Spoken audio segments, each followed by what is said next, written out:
Hermanos, muy buenas tardes o noches. Tengo aquí 6 de la tarde en punto. Aquí en el sur de California es septiembre 16 del 2022. Y bueno, hoy tenemos un tema muy interesante. Tiene que ver con historia y tiene que ver con teología.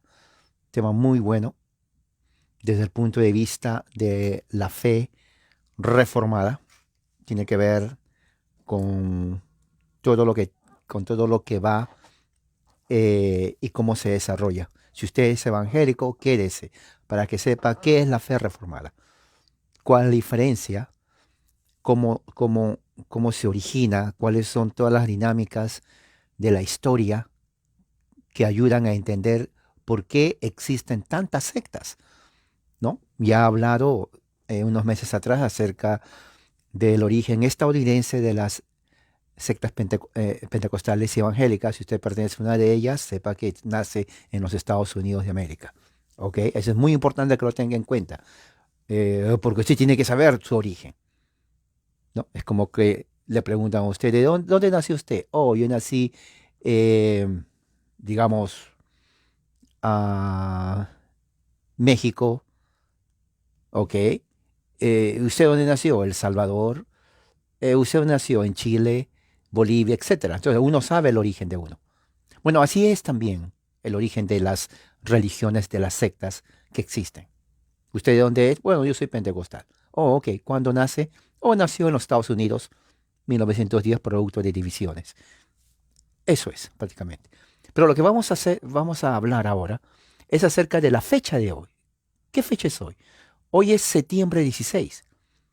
Bueno, ¿y qué tiene que ver septiembre 16? Bueno, tiene que ver mucho desde el punto de vista del desarrollo, justamente, de la fe de uno.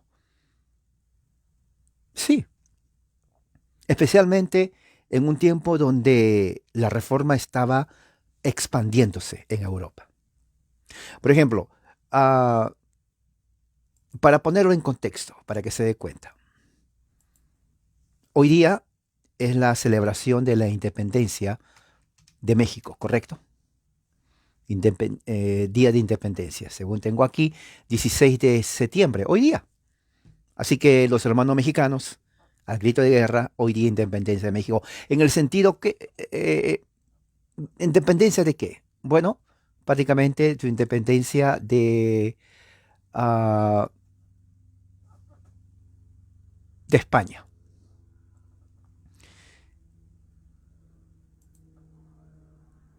Eh, pero acá hay otra fecha, dice aquí, ¿cuándo México ganó su independencia? Realmente ponen 27 de septiembre de 1821. Bueno, no vamos a entrar en detalles por qué, sino la fecha, solamente para decirles el contexto. Pero hay otra fecha, cuando España conquista México. ¿Ok? Ponen aquí la conquista de España empieza en 1519, termina en 1521. Recuerde que Lutero pone su ah, 95 tesis, ¿no? Martín Lutero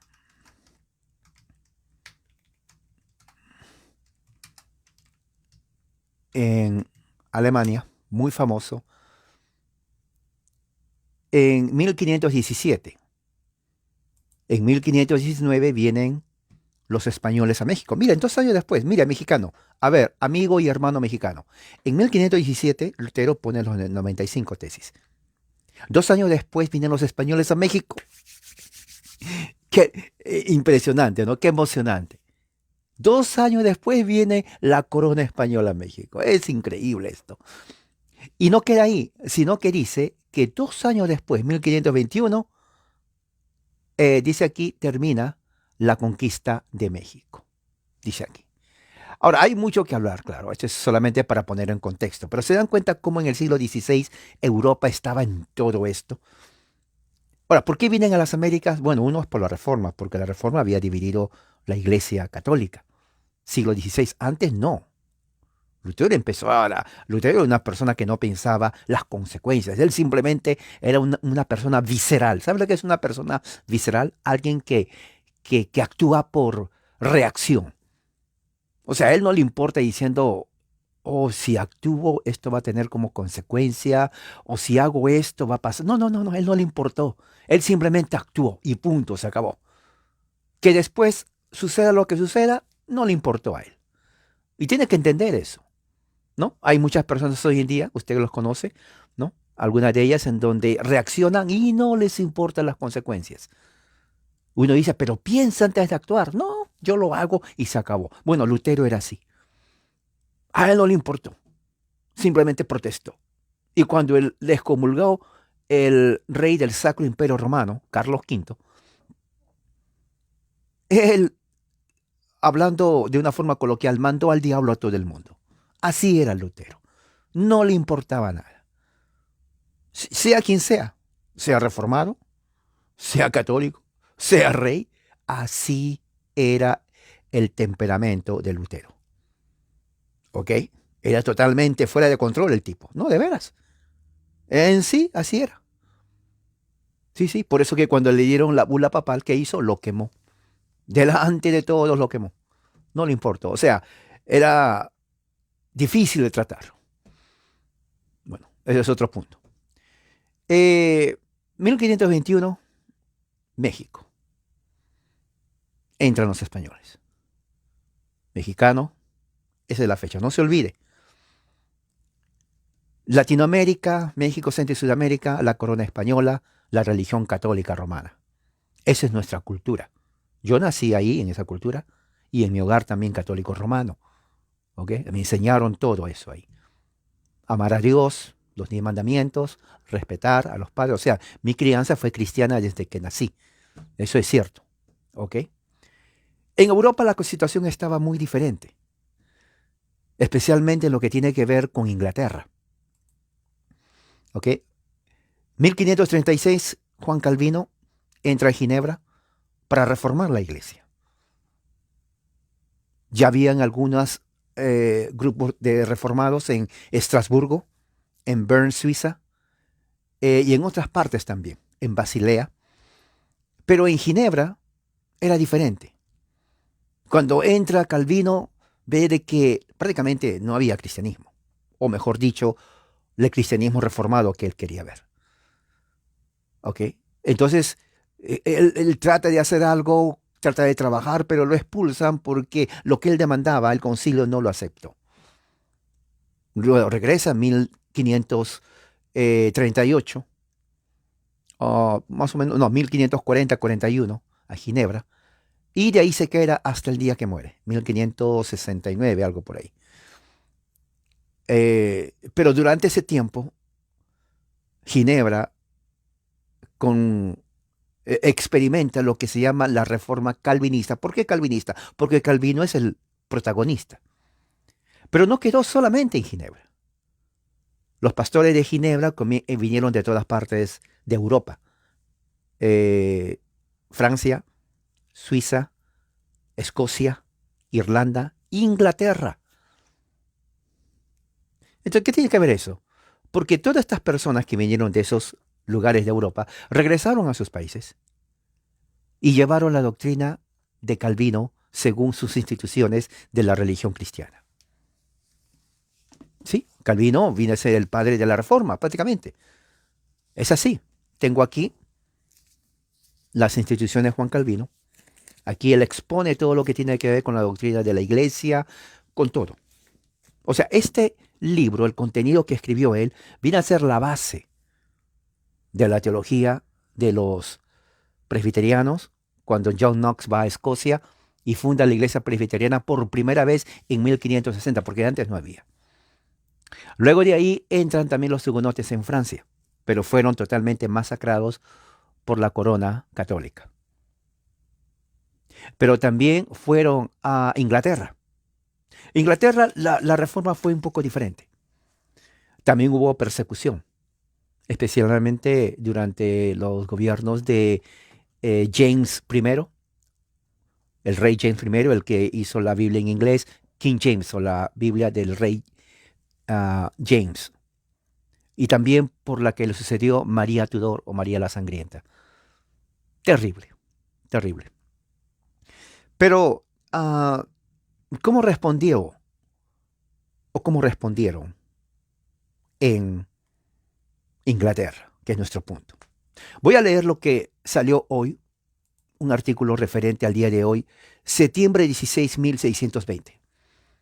Parte de Inglaterra la nave Mayflower. La nave Mayflower. Y lo voy a leer para que tengan una idea de qué es. Antes de seguir, quisiera hacer una oración con ustedes. Padre, gracias por tu amor y tu misericordia. Que esta hora sea de mucha ayuda para entender las raíces de cómo tú has guiado por tu providencia el desarrollo de tu iglesia. Así te pido en el nombre de Jesús. Amén. En ese tiempo, 1620, ya había muchos grupos reformados y muchas sectas en Europa. No había nada todavía aquí en las Américas. ¿Ok? No había nada todavía en las Américas. Era solamente la corona católica romana. Catolicismo romano. España, de donde nosotros salimos. ¿Ok? Eso es nuestra cultura. Nunca se olvide, nunca se avergüence de su cultura. Yo no me avergüenzo. Eso es nuestra cultura, eso es nuestra religión. Que uno ya no sea no implica que no le afectó. Claro que sí. Eso formó, por ejemplo, a mí me formó todos mis valores de lo que tiene que ver la vida. Eso fue el fundamento de mi educación. La educación católica romana. Obviamente es así. Así es. Que no sea católico romano en el sentido de que me someto al Papa, no quiere decir que mi formación no fue así. Claro que sí. Me ayudó bastante a respetar a ustedes, a tener las cosas, una cosmovisión cristiana y bíblica. Obviamente que sí, claro, claro. Cuando uno toma en cuenta su religión tal como es, uno entiende lo que es. ¿Ok? Así que no, y esto es para todo tipo de religión. Es muy importante que tengan en cuenta eso. ¿Ok? Vamos a ver aquí, porque esto es algo, tiene que ver con hoy día. La nave Mayflower era un buque de cargo británico que medía unos 80 pies de largo y llevaba 102 pasajeros que tenían la determinación de crear una nueva sociedad para la gloria de Dios. Ellos salieron de un puerto que se llamaba Plymouth, en Inglaterra, el 16 de septiembre de 1620, un día como hoy. Fíjese, la historia registra, ¿no? Que no hubo otra aventura más noble a partir de la fe y la libertad que la banda de puritanos, que así lo llamaban, o peregrinos, no puritanos, peregrinos que vinieron a los Estados Unidos, ¿no? Es más, existe una placa en los Estados Unidos donde se lee eso. ¿Ok? Vinieron y fundaron una sociedad en los Estados Unidos en donde ellos pasaron hambre, frío y a través de muchas peripecias de la naturaleza. 48 de los que estaban viniendo murieron en el primer invierno porque estuvieron expuestos a enfermedades en el Nuevo Mundo que era desconocida en Europa. Sin embargo, los que sobrevivieron, de una forma de agradecimiento, celebraron un año después, en 1621, lo que se conoce como la fiesta de Acción de Gracias. Y comenzaban a trabajar para la construcción de lo que siglos después se convertiría en la nación más poderosa del mundo, los Estados Unidos de América. Ahora, ellos no tenían la idea de que, bueno, vamos a crear una potencia. Ellos vinieron, Ahora voy a decir por qué vinieron aquí a los Estados Unidos. Bueno, no había Estados Unidos ahí porque Estados Unidos se crea el 4 de julio de 1776. Esto es 1620. Los europeos por primera vez vienen aquí. No había nada de otra religión aquí en estas partes de la costa norte del Atlántico, de las Américas. No existía nada de evangélicos, pentecostales, asambleas de Dios, nada de esas cosas, de sectas, nada, nada. Eso viene hace 100 años atrás. Lo que ellos trajeron fue otro tipo de religión. Y eso vamos a ver.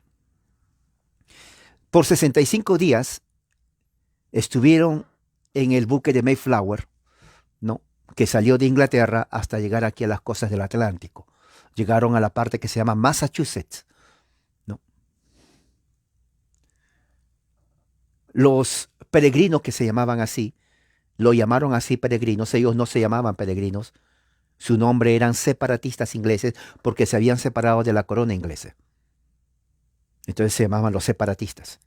Pero se llamaban peregrinos porque se escribe una novela, siglos después, en donde para referirse a ellos le llamaron los peregrinos porque peregrinaron de Gran Bretaña aquí a las costas, ¿no? El buque Mayflower prácticamente de una forma milagrosa sobrevivió los ataques de las olas y no se hundió, como otros barcos se habían ido.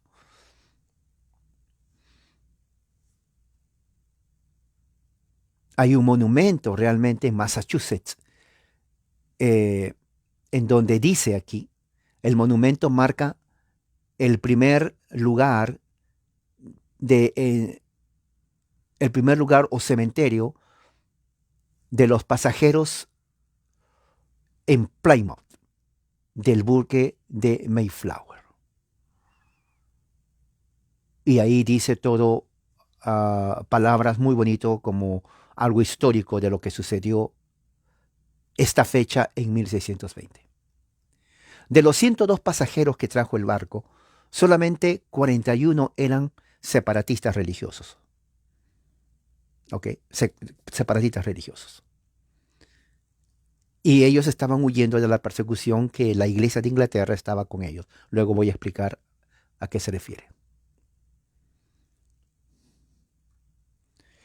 Durante la travesía nacieron 2 bebés en el barco. Uno se llamaba, en español traducido, Océano, ¿no? Pero murió en 1620, así era su nombre, Océano. Y nació después otra niña que se llamaba Peregrina White. ¿Ok? Ella prácticamente vivió hasta el año 1704 y fue una figura muy prominente en la colonia de Massachusetts. ¿No? Cuando vienen aquí en noviembre 11 cuando llegan 3 meses después, en noviembre 11, cuando lleguemos a noviembre, voy a hablar de esto más en detalle, pero firman ellos un documento político. Es el primer documento político. Se dan cuenta, religión y política van de la mano. Nunca se olvide. Religión y política van de la mano. No se puede decir, bueno, yo soy religioso en mi casa, ayuno, hago vigilias y la política es al lado. Eso no enseña la Biblia. Política y religión van de la mano. Eso es así. Mi religión dicta cómo tengo yo que gobernar. Porque Dios es Dios de justicia. Y Él odia al ladrón, al delincuente, al criminal. Entonces, por lo tanto, si yo tengo que decidir basado en mi fe, si tuviera el poder, lo que yo haría es a todos los presidentes de Latinoamérica, empezando con México, Centroamérica y Sudamérica, con mi poder que tengo de Dios, inmediatamente los saco a todos, los pongo a la cárcel. Sí, lo haría. Porque todos son criminales, todos son rateros, todos son delincuentes, han engañado y lo siguen haciendo. Entonces, ya que mi religión dicta mi política, a todos ellos en la cárcel por lo menos poquitos años, unos 100 años, nada más, suficiente. Porque se merecen ellos, porque son delincuentes, porque son criminales, porque son mentirosos, porque engañan al pueblo. ¿Se dan cuenta? Eso dicta mi religión. O sea, religión y política van de la mano. Y en la educación también. La educación parte del temor a Dios. Entonces, si yo tuviera poder basado en mi religión, basado en mi fe bíblica, a todos los profesores que niegan a Dios, inmediatamente los saco y los pongo ya sea a barrer, a pintar, a plantar árboles, ¿no? A cuidar a los animales, porque no sirven para enseñar. Solamente aquellos que tienen una reverencia a Dios, ¿no? Reverencia a Dios, y que entienden lo que significa que la educación parte del temor a Dios, serían profesores. Pero el resto, que niegan a Dios, que blasfeman a Dios y que realmente están abusando la psicología de los niños, inmediatamente los saco. Y alguien diría, pero ese es un gran científico. No importa que sea científico, pero necesitamos que las calles estén limpias. Les doy una escoba a todos los profesores y que comiencen a limpiar, ¿no? A pintar las paredes y que se eduquen a respetar a Dios y no quemar propiedad privada, no salir a gritar. Y los delincuentes, obviamente, hay otro plan para ellos de acuerdo a la palabra de Dios. Entonces, si se dan cuenta, la Biblia dicta la política. Pero cuando no está la Biblia ahí, cada uno hace lo que le da la gana. Delincuentes están justamente a cargo de la economía. Delincuentes a cargo de la economía. Sí, oiga, si los delincuentes están a cargo de la economía, ya entiende por qué está la economía mal. Entonces, este documento, que fue firmado el 11 de noviembre de 1620, dice así: nosotros, habiendo emprendido esta empresa para la gloria de Dios y para el avance de la fe cristiana, fíjese, para el avance de la fe cristiana y para el honor de nuestro rey y país, nosotros aquí presentes de una forma solemne y de una forma mutua, en la presencia de Dios Todopoderoso y de uno a otro, ¿no? Hacemos un pacto, ¿no? Para combinar nosotros mismos juntos en un cuerpo político civil. El documento dice así. ¿Se dan cuenta? La política. Eso es el primer documento político de gobierno civil que hacen los que salieron de Inglaterra cuando vienen aquí en el año 1620, el 11 de noviembre. Ya vamos a llegar ahí. Pero este año, en esta fecha, salieron de Inglaterra. Pregunta es, ¿por qué salieron de Inglaterra? Eso vamos a ver en este momento. Vamos a hacer un poco de historia, porque esto nos va a ayudar. Ok, ¿qué es lo que sucede? En el tiempo que ellos salen de Inglaterra, el rey era el rey James, James. La A es E. La E no se pronuncia. Entonces, y la J no es J, es J. Entonces se pronuncia James. Lo traducen en español como Rey Santiago, pero en realidad no es su nombre Santiago. Está mal traducido. Su nombre es James, nada más. Primero, ¿qué pasa con este James primero? Ok, bueno, voy a leer lo que dice aquí este historiador. Los obispos calvinistas en la iglesia de Inglaterra, ¿no?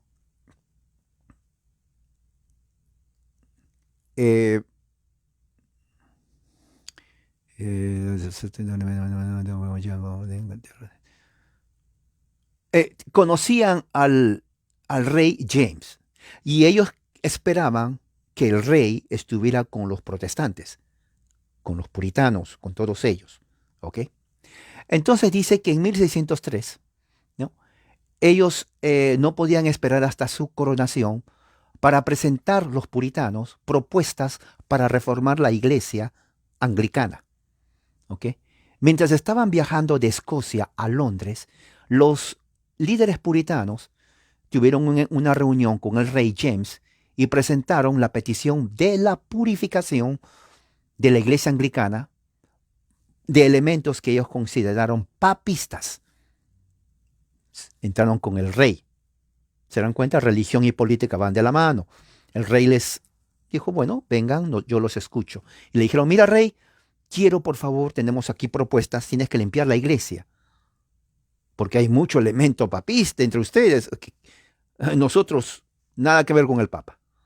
Bueno, entonces el rey tuvo la conferencia con ellos en enero de 1604, ¿no? Para considerar la petición, ¿no? O sea, él dijo, ok, voy a pensarlo, voy a considerarlo. Pero lo que sucede es que después Lo que sucede es que después las cosas no salieron como los puritanos querían, ¿ok?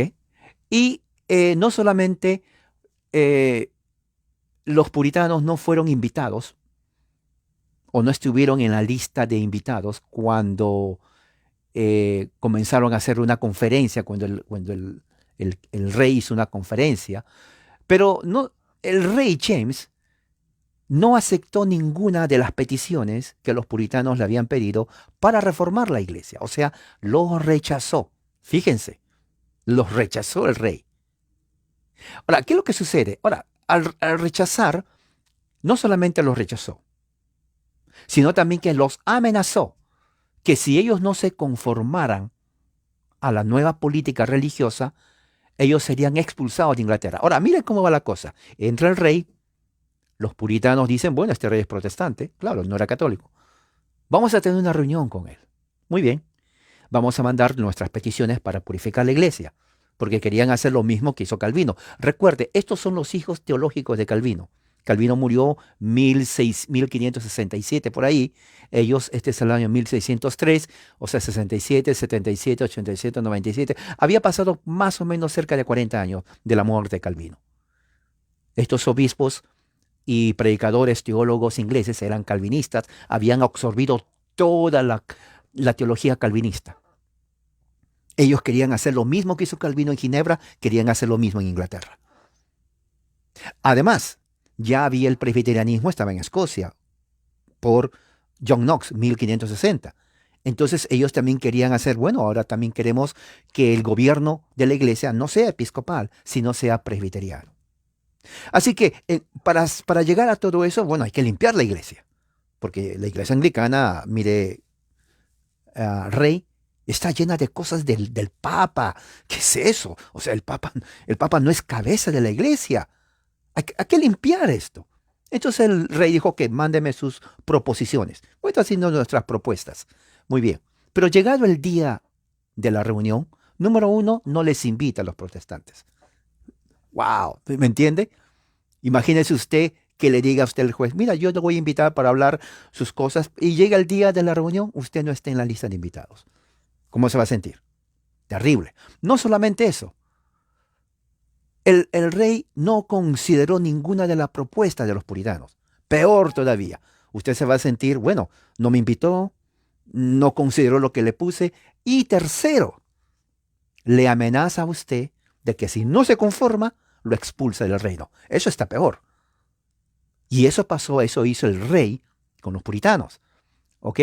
Entonces,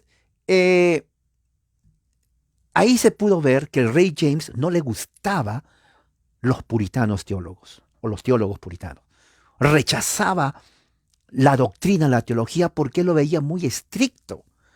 O sea, el güey dice, está bien, yo creo en Dios, ustedes también, pero ustedes están yendo al extremo. Y en realidad, así lo hacen, ustedes están muy extremistas. ¿Cómo es eso de que me están pidiendo cosas que yo haga? Son muy extremistas ustedes. Entonces, ¿qué es lo que sucede?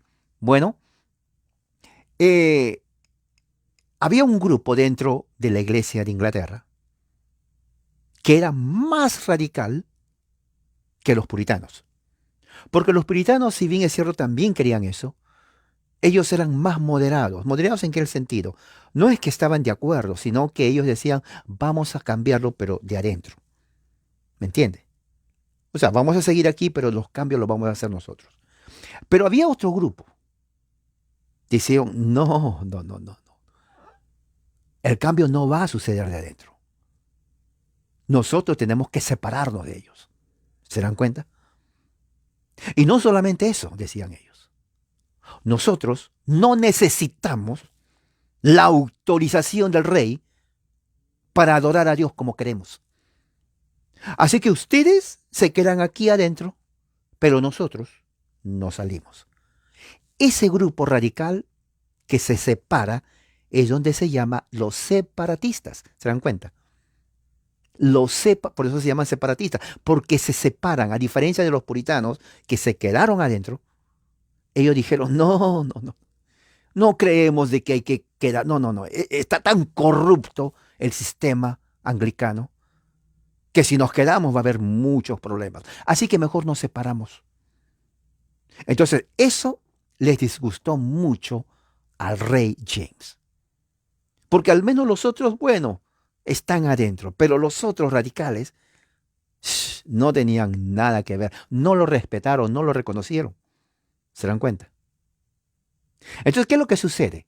Entonces, hubo, muchos de ellos salieron de Inglaterra, ¿no? Y comenzaron a ir, muchos de ellos fueron a Holanda, ¿no? Por ejemplo, aquí dice que Richard Clayton, o Clifton, que fue uno de los líderes, fue, fue expulsado, fue a un lugar cercano y fue hecho pastor por otro que se llamaba Brewster, pastor de las iglesias entonces ahí, o las sectas que estaban ahí, se llamaban grupos separatistas y se reunieron en una ciudad en Inglaterra que se llamaba Scrooby. Por eso que también en la historia se le conoce como el grupo separatista de Scrooby, porque esa era la ciudad donde estaban ellos.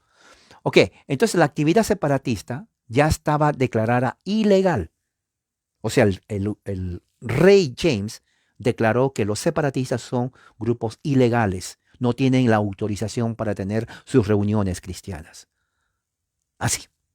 Entonces, si el rey es el que dice eso, obviamente lo que seguía era expulsarlos. Entonces comenzó a perseguirlos, ¿no? Los separatistas eran más radicales que los puritanos. Eh,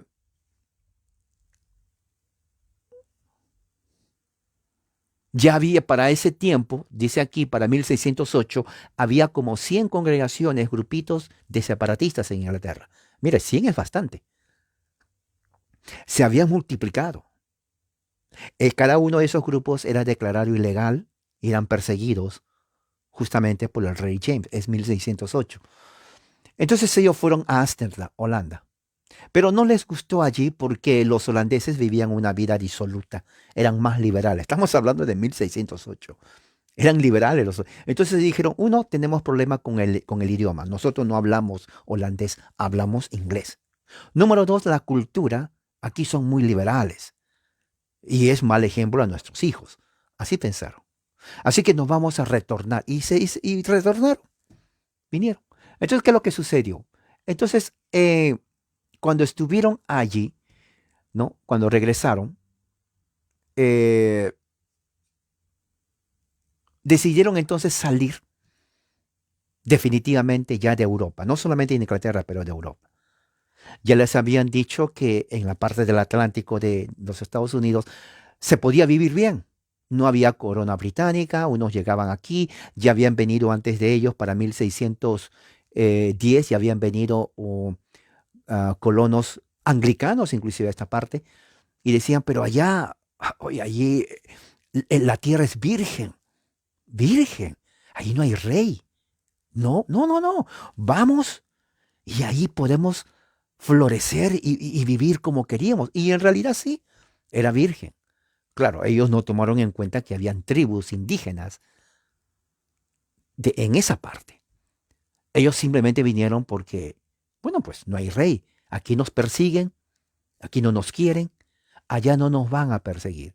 Vamos a vivir para la gloria de Dios. Y así fue. Entonces, ¿qué es lo que sucede? Entonces entran, ¿no? Y vienen, salen justamente el 16 de septiembre de 1620 aquí, salen de Inglaterra para llegar acá. Llegaron eh, en noviembre, pero no quiero adelantarme todavía porque estamos septiembre, octubre, noviembre. 2 meses más voy a hablar de eso. ¿Ok? Es muy bueno. Pero quiero hablar acerca de qué es lo que creían estos separatistas. ¿Por qué les perseguía el rey James? Tiene que haber una razón. ¿Por qué los persiguieron? ¿Y por qué se separaron ellos? Bueno, vamos a eh, ver qué es lo que ellos creían. Entonces, para esto, tengo aquí de... ah, un- una página acerca de los separatistas ingleses, para que se den cuenta quiénes eran ellos. Los separatistas e independientes eran un grupo de personas de Inglaterra que vivían su fe de una forma muy extrema, así lo decían ellos. Era el lado extremo del puritanismo, o sea, eran radicales, ¿ok? Estos separatistas criticaban a la iglesia de Inglaterra todos los días y querían ya sea destruir la iglesia de Inglaterra, fíjese, destruirla, o sea, eran, no sé, terroristas, algo así, pero eran muy extremistas. Y si no se podía destruir, claro, no se podía destruir, entonces hay que separarnos, lo más fácil, lo cual hicieron lo segundo. Lo primero era imposible destruir. Así que se separan de la iglesia. Su queja principal era que tenía muchos elementos que eran igual a la liturgia católica romana. Y en realidad tenían razón, porque cuando el rey Enrique VIII se separa de la iglesia de Roma, no lo hace tanto por doctrina, aunque hay elementos ahí algo, pero lo hace porque él quería justamente divorciarse y casarse con otra mujer.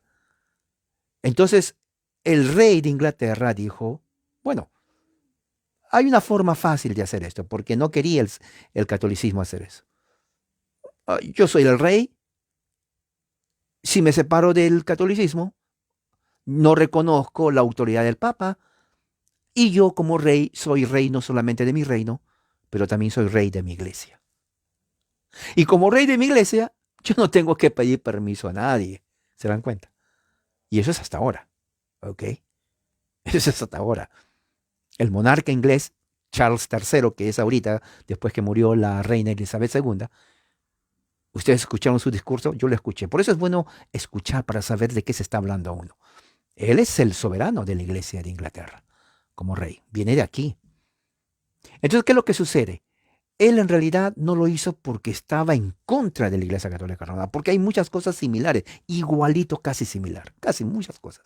Entonces los separatistas dijeron, mira, hacen esto igual que los católicos, hacen esto igual que los católicos. Así que esta iglesia está corrompida, así decía, no sirve. La única forma es que lo limpie, pero si no lo va a limpiar, entonces hay que separarnos porque no sirve. Así, los separatistas eran totalmente así, críticos, 100% críticos. ¿Ok? Y al mismo tiempo, no les gustaba lo que estaban viendo en la iglesia anglicana. Entonces, eh, también ellos criticaban la vida de los ingleses llamados cristianos católicos o anglicanos, porque la mayoría de los ingleses, ellos veían así, ellos así razonaban. Si Inglaterra es cristiana, decían ellos, y el anglicanismo es la iglesia verdadera, ¿por qué hay tanto borracho? Así decían ellos. Todos los ingleses son borrachos, así decían. Borrachos por aquí en la mañana. ¿Cuál es el cristianismo? Fíjese, eso es uno. Dos, eh, el día del Señor, primer día de la semana, no van a la iglesia. Si van a la iglesia, apenas sale se ponen a tomar, borrachos. Así decían, son borrachos. Comienzan a jugar las cartas, comienzan a jugar la suerte. Pelea de gallos había, de ahí la pelea de gallos era muy, eh, diríamos, popular en toda Europa, no solamente en España, en Inglaterra. Pelea de gallos, pelea de perros, ¿no? Ponían a los perros, de ahí vienen los pitbulls. Sí, sí, los pitbulls vienen de ahí. Y los ponían en un pit. Pit significa, muchos dicen, bueno, ¿por qué le llaman pitbull? Porque es inglés. Pit significa un hueco. A ver, vamos a ver. Supongamos que esto es una taza. Esto es un pit. Esta es la tierra. Hacían un pit, hacían un hoyo, y ahí ponían a los perros para que no se escapen y se peleaban hasta a ver quién le mata a alguien. Por eso se llama pit, o sea, hueco. O sea, traducido al español sería perros de la raza toros del hoyo. Suena raro, ¿no? O toros o perros del hueco, del hoyo, o algo así. Sí, sí, así. Porque pit es hoyo, es hueco. Entonces ahí ponían a los perros pit en el pit y eran, porque decían bull, porque bull es toro. Y como la raza de pitbull es así, ¿no? Yo he criado pitbulls, he criado por muchos años, muchos, más de dos, tal vez como 7 y 8, he criado muchos perros yo, y son así, son fuertes el pitbull, ¿ok? Tienen una fuerza increíble. Entonces lo llaman toro, o sea, ¿no? Toro del hoyo. Suena un poco raro la expresión, pero así es, porque el hoyo es el pit, por eso se llama pitbull. Ellos hacían mucho eso. Entonces los puritanos o los separatistas decían, esta civilización o cultura de la Inglaterra son viciosos, inmorales, borrachos, jugadores, violan la ley de Dios el día domingo, no les importa nada, son católicos romanos, tenían cantidad de quejas contra la iglesia anglicana.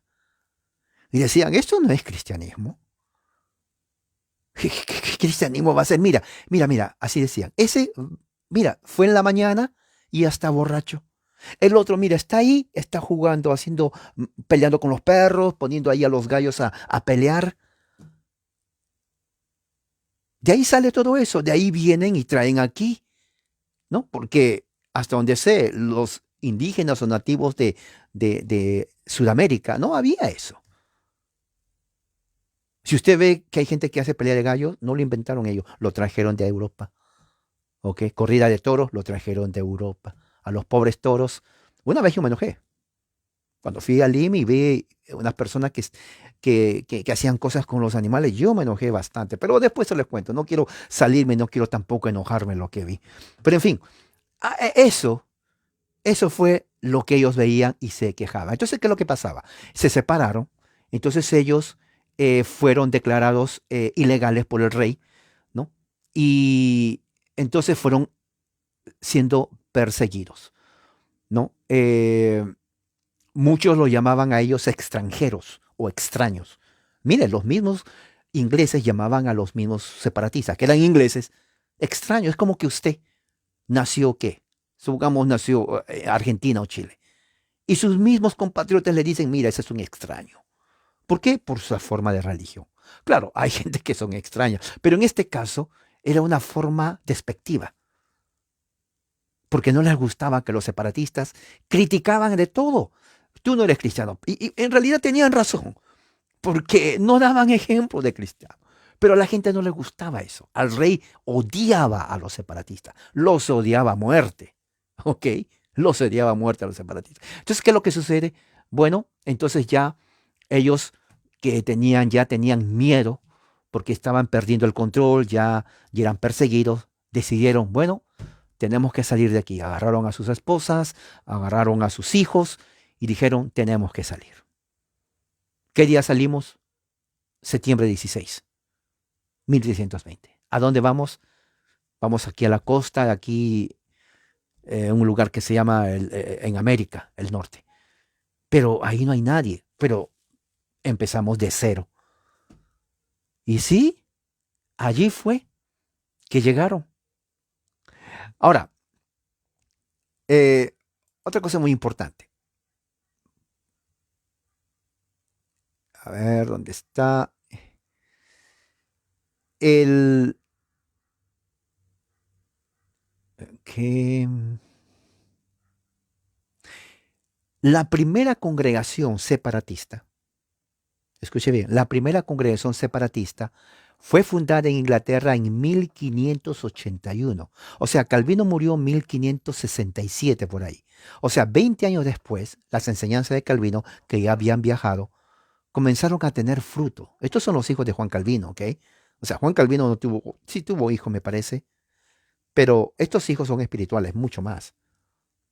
Todo aquel que es presbiteriano es hijo, diríamos, tal vez no espiritual porque sonaría, bueno, está hablando, pero en el sentido de la fe, es hijo de fe de Calvino, pongámoslo así. Y es la verdad, eso es así. Dentro del anglicanismo hay muchos calvinistas. Este es el ejemplo. O sea que en 1581 la primera congregación se funda, ¿no? Oficialmente, ¿no? En Inglaterra. ¿Quién es el que lo hace? Se llama Robert Brownie. Robert Brownie es el primero que funda la congregación separatista en Inglaterra. 1581. ¿Se dan cuenta que todo tiene una fecha? ¿Okay? Para 1608 ya los separatistas habían, como dije, tenido como 100 congregaciones. El rey James I no aceptó a los separatistas y una persecución. Entonces, para 1620 ellos ya deciden, ya aquí ya no se puede vivir, ¿no? No se puede vivir en, en Inglaterra. Así que tenemos nosotros que salirnos de aquí. Tenemos que salirnos de aquí. Otra cosa muy importante. Algo muy importante que quiero enfatizar. La Enciclopedia Británica dice así de los separatistas o independientes. Dice así. Dice que los separatistas a mí se llamaban independientes. Claro, independientes porque no dependían de la iglesia de Inglaterra. ¿Ok?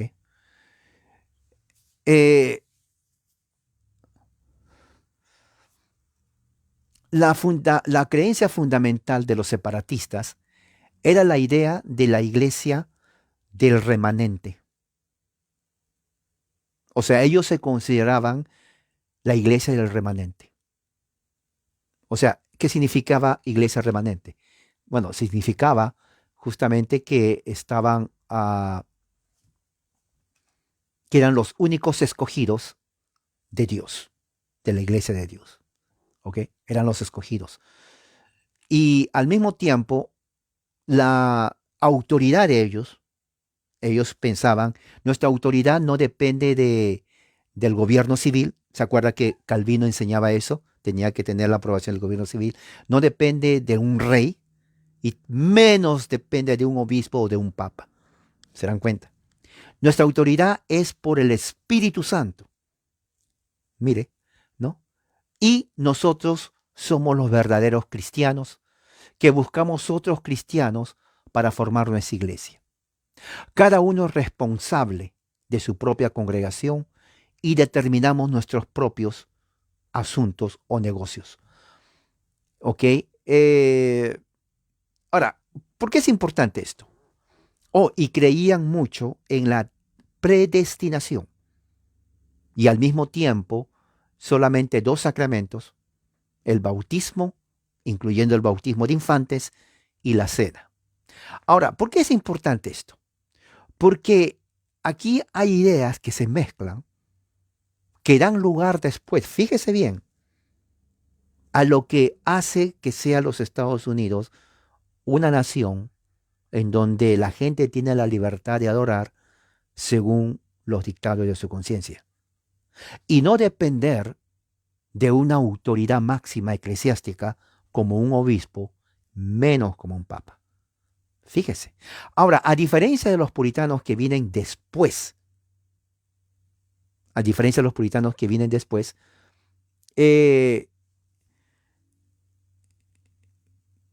la mayoría de estos separatistas, al ser independientes, no tenían que buscar la aprobación para formar sus congregaciones, porque según ellos, la autoridad que tiene es del Espíritu Santo. Ellos pusieron las semillas que 300 años después, en 1900 y algo, forma la base de lo que se surge ya más desarrollado, el evangelicalismo y el pentecostalismo.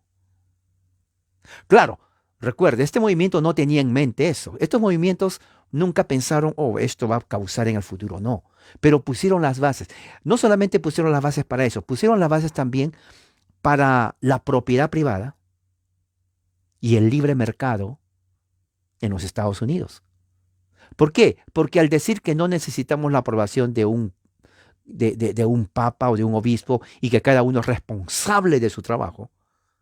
Lo que está diciendo es que está poniendo las bases, y eso es cierto, porque cada familia tenía su propio negocio, mercado libre, sin intervención del Estado. Y eso es lo que hizo y formó la base económica 150 años más tarde para los Estados Unidos de América. O sea, la responsabilidad individual, el trabajo individual para el progreso social y económico de la nación. En otras palabras, capitalismo. Capitalismo. Yo prospero en base a mi trabajo. Y al mismo tiempo que prospero, prospero la comunidad. Y ellos hacían lo mismo. O sea, prácticamente ellos estaban poniendo todas las bases que forma los Estados Unidos. Por eso ellos son los padres de los Estados Unidos. Eso fue en 1620. Ahora, 10 años después, 1630, ocurre lo que se llama la Gran Inmigración. Porque recuerde, estos eran como 41 que vinieron. Del 100 y algo eran como 41, se murieron algunos. Pero 10 años después, en 1630, ellos dicen, mira, los separatistas, mira, ay, ¿qué cosa? ¿Qué hay ahí? Oh, hay barcos. ¿Quiénes son? ¿Cuántos son? 1, 2, 3, 7, 8. ¡Wow! ¿Quiénes son? Claro, ellos no sabían, no había celulares para mandarse textos. Eran más de 2000 puritanos que habían salido de Inglaterra.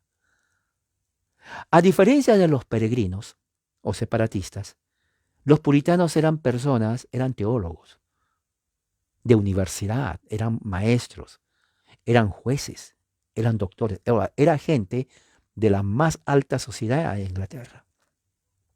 Y eran calvinistas 100%. Entonces cuando vienen, entonces ellos, bueno, algunos de ellos se reconocieron, pero a diferencia de los peregrinos que eran gente de campo, gente de trabajo, el obrero diríamos, era así. Los puritanos eran los profesionales y ellos complementan el desarrollo social, político y económico de los Estados Unidos de América. Fíjense. Entonces, ¿qué es lo que sucede? Eventualmente, unos 10 años después, las dos colonias se unen y forman lo que se llama la iglesia congregacional, de gobierno congregacional. Para ese entonces ya las colonias, todavía los Estados Unidos no está ahí, pero las colonias empiezan ya a surgir, a prosperar económicamente, las iglesias se vuelven fuertes, el sistema de educación, o sea, todo 100 años en donde ellos se constituyen los verdaderos padres de los Estados Unidos, hijos de fe y teología del ginebrino francés Juan Calvino. Juan Calvino murió, tal vez no pensó que su trabajo iba a trascender y trascendió. Por eso los Estados Unidos de América viene a ser el resultado de las ideas originales de Juan Calvino a través de los puritanos y a través de los peregrinos. ¿Qué les parece? Interesante, ¿no? Y ellos, los puritanos y peregrinos, su descendencia se convierten en los fundadores de los Estados Unidos de América en 1776. Religión protestante calvinista. Obviamente que después ya también están incluidos los presbiterianos, que vinieron de Irlanda y que vinieron de Escocia. Estados Unidos es el producto, porque los presbiterianos también son hijos de Calvino, por fe. O sea, prácticamente puros calvinistas. Y obviamente después ya vienen luteranos, bautistas, metodistas vienen después del siguiente siglo y comienzan a traer otras religiones. Pero la raíz es calvinista. O sea, James primero los perseguía, pero vuelvo a decir, él no miró, bueno, se van a ir a otro país, a él no le importó, él no los quería. Pero lo que él hizo, y esto es la providencia de Dios, Dios usó a James para que vengan aquí a estas costas, a los dos, puritanos y peregrinos, y fundan una nación, la nación que sobrepasó a Inglaterra en poderío económico, político y en religión, porque aun cuando Estados Unidos en este momento está siendo atacado por fuerzas ateas, marxistas, aún sigue, y esto es por la gracia de Dios, esto es algo increíble, sigue siendo la nación en donde existen más casas publicadoras de Biblias en todo el mundo. Todos los días en este país se imprimen libros de no solamente religión, de todo tipo. Aquí es donde salen los últimos libros en ciencia, economía, biología, psiquiatría, psicología, química, arte, inteligencia artificial y religión. Es increíble. Y yo lo veo una bendición de Dios por el pacto que hicieron, porque cuando vienen los puritanos en 1630, hacen un pacto con Dios. Y Dios honra ese pacto. ¿Cómo empezó? Septiembre 16, 1620. Muy bien, entonces vamos a terminar con una oración. Padre, gracias por tu amor y tu misericordia, y que esto nos haya ayudado a entender, Señor, cómo tú has trabajado a través de la historia. En el nombre de Jesús, amén. Bueno, hermanos, mañana es día del Señor. Prepárense y que la gracia de Dios sea con todos ustedes. Amén.